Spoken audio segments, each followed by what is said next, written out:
MG road দিয়ে আমরা হাঁটছিলাম, হাঁটতে হাঁটতে আমরা চলে এসেছি একটা গলির ভেতরে, অনেকটা ভেতরে চলে এসেছি। তো এই রোডটার নাম হচ্ছে গিয়ে চান্না সুয়ায়া পাল্লি স্ট্রিট, পন্ডিচেরিতে। তো এখানে একটা মন্দির দেখতে পাচ্ছি খুব সুন্দর, চলুন এই মন্দিরটা আপনাদের একটু দেখানো যাক। এখানে মন্দিরের এই ভাস্কর্যগুলো এত সুন্দর না, দ্রাবিড়ীয় শিল্পতে তৈরি, মানে বলে বোঝানো যাবে না, খুব সুন্দর দেখতে পাচ্ছেন। ওপরটা থেকে মনে হচ্ছে কলকাতা দুর্গাপুজোতে এমনভাবে বানায় সেইভাবে, বাট এটা কিন্তু একটা পার্মানেন্ট মন্দির। এত সুন্দর মন্দিরটা, মানে কী আর বলবো। তো এখানটা আমরা চলে এসেছি।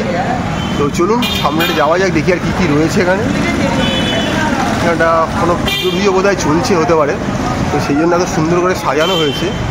এই যে সামনে বোধহয় মন্দিরটা রয়েছে, চলুন দেখা যাক কী রয়েছে মন্দিরে। আচ্ছা, এখানে একটা কিছু অস্থায়ী বানানো হচ্ছে, বোধহয় মনে হয় কোনো পুজো হবে, তো সেই জন্যই সাজানো হচ্ছে। বাট এখানে লোকাল কালচার সম্বন্ধে আমার আইডিয়া নেই, তাই বলতে পারলাম না। বাট চলুন, এইটাই ওই সামনে ছোট্ট মন্দির যেটা, ওইটাই মেন মন্দির, আর এটাকে উদ্দেশ্য করেই এখানে এটা হচ্ছে। এই মুহূর্তে পন্ডিচেরি রাস্তায় হাঁটতে হাঁটতে আমরা চলে এসেছি জওয়াহরলাল নেহরু রোড। এই রোডটা দেখতে পাচ্ছি সব বড় বড় সব হাই রাইজ দোকান রয়েছে, বড় বড়, এবং ছোটো ছোটো ফুটোচুত যেমন বসছে। আর এইখানে একটা জিনিস দেখতে পাচ্ছেন, ভালো করে দেখুন, ইন্ডিয়ান কফি হাউস, যেটা আমরা কলেজ স্ট্রিটে বিখ্যাত সেই নস্টালজিয়া খেয়ে থাকি, এখানে একটা কফি হাউস রয়েছে। তো চলুন, আমরা আগেবার এখানে খেয়েছিলাম, এবারও এখানে যাচ্ছি, গিয়ে দেখি কী কী পাওয়া যায়, কী খাওয়া যায়। দেখে নিন, 125 নম্বর জওয়াহরলাল নেহরু স্ট্রিট, পন্ডিচেরি, ঠিকানা দেওয়া রয়েছে, ফোন নম্বর দেওয়া রয়েছে। আপনারা যদি চান এখানে আসতে পারেন, এসে খেতে পারেন। এখানে কিন্তু কফি খাওয়ার একটাই মজা, এখানে কিন্তু আপনি ইনস্ট্যান্ট কফি পাবেন না, এখানে কিন্তু আপনি পাবেন রোস্টেড কফি, যেটা এই দেখতে পাচ্ছেন সেই যেমনভাবে এখানে দেয় ফিল্টার কফি। এখানে ফিল্টার কফি পাওয়া যায়, তো আমরা তার সাথে খাওয়া দাওয়া পাওয়া যায়। এই মেনু কার্ড দেখতে পাচ্ছেন, বাট এখানে কিছুটা ইংলিশে লেখা রয়েছে, বাট ওদের ভাষা যেগুলো থাকে সেগুলো তো বোঝা মুশকিল হয়ে যায়। এখানে মিলসও পাওয়া যায়, মানে এটা কিন্তু সব কিছু এখানে রয়েছে, তো আপনারা চাইলে এখানে এসে খেতে পারেন। এই দেখতে পাচ্ছেন ইন্ডিয়ান কফি হাউসে বসে আছি, পদুচেরিতে, মনে রাখবেন এটা কিন্তু আমাদের কলকাতার কলেজ স্ট্রিট নয়, মানে নস্টালজিয়া কিন্তু পদুচেরিতেও বেঁচে আছে। আর দামপত্রগুলো একটু জুম করে আপনারা দেখে নেবেন। তো আমরা এখানে অর্ডার করলাম কি কি, ব্রেড টোস্ট একটা অর্ডার দিয়েছি, আর একটা কোল্ড কফি। কোল্ড কফিটা এখনো দেয়নি, ব্রেড টোস্টটা দিয়েছে। তো ব্রেড টোস্টটা মানে আমরা কফি হাউসে বা কলকাতায় ব্রেড টোস্ট খাই, একটু ডিফারেন্ট টাইপের। Thank you. এই দিয়ে গেছে কোল্ড কফি। এই যে ব্রেডটা দেখতে পাচ্ছি, মানে আমরা কী খাই সাধারণত কলকাতায় কফি হাউসে যে ব্রেড টোস্টটা খাই, স্লাইস ব্রেড থাকে, অথবা ওখানে একটা স্যান্ডউইচ খাই আমরা, বা এছাড়া কোয়ার্টার ব্রেডকে ওরা 4টে পিস করে দেয়। বাট এটা হচ্ছে বড়ো সাইজের ব্রেডগুলোকে কেটে কেটে দিয়েছে, আর বাটার দেওয়া আছে, চিনি কিন্তু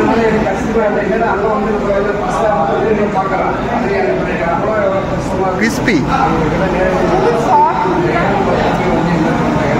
বড় একদম টোস্টে এইমাত্র করে দিয়েছে।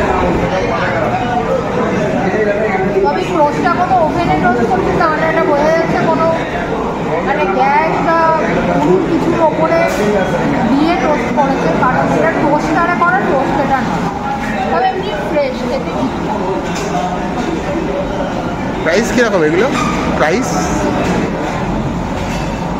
45 বোধহয় প্রাইস এটা, আর এটা বোধহয় 35 না 38 বোধহয়। 38 বোধহয় পড়ছে। তো কফি হাউস যেখানে যাবেন মোটামুটি পেয়ে যাবেন, তো আমরা এখানে পেলাম। যদি যারা কেউ এই কলকাতা মানে পন্ডিচেরির কফি হাউসটাতে এখানকার ডেফিনেটলি যে জায়গাটা অন্য জায়গায়, এখানকার খাবার দাবার, এখানকার রেস্টুরেন্টই পাওয়া যায়, যেমন ধোসা, ইডলি, এসব নানা রকম খাবার দাবার রয়েছে, মিল টিল সবই পাওয়া যায় মোটামুটি। সবই আছে।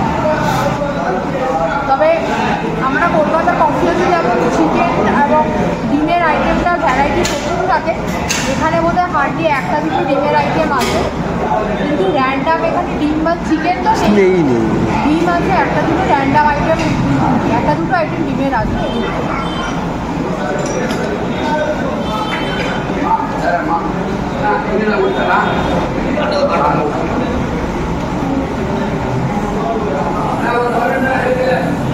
কোল্ড কফিটা প্রচণ্ড কোল্ড, একটু কড়া।